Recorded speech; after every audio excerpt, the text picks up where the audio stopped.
আসসালামু আলাইকুম। আজকে বানিয়েছে তালের গুড় দিয়ে নারকেলের নাড়ু। এখন দেখাবো প্রস্তুত প্রণালী। কোথাও যাবে না, আমার সঙ্গে থাকুন। দেখুন কি শক্ত হয়েছে। তালের গুড় তো এর জন্য এরকম কালার হয়েছে। চিনি দিয়ে বানালে দবদবা সাদা হতো।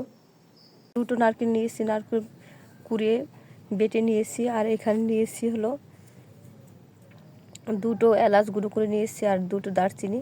এখানে 3 কাপের মতো তালের ঝোলা গুড় নিয়েছি। গুড় আমার গলে গেছে, এখন আমি নারকেল দিয়ে দিব।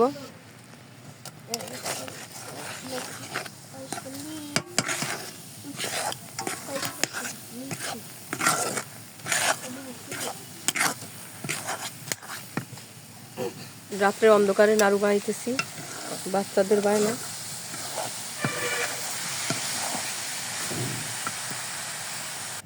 তৈরি হয়ে গেছে। এখন আমি এটা গোল গোল নাড়ু শেপে তৈরি করব।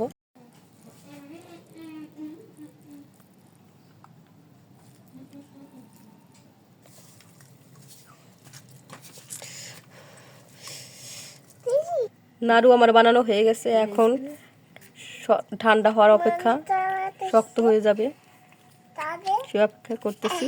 নাড়ু বানানো শেষ। আজকে পর্যন্ত আবার নতুন কোনো ভিডিও নিয়ে আপনাদের সামনে উপস্থিত হবো। সে পর্যন্ত ভালো থাকুন, সুস্থ থাকুন। আসসালামু আলাইকুম ওয়া রাহমাতুল্লাহি ওয়া বারাকাতুহু।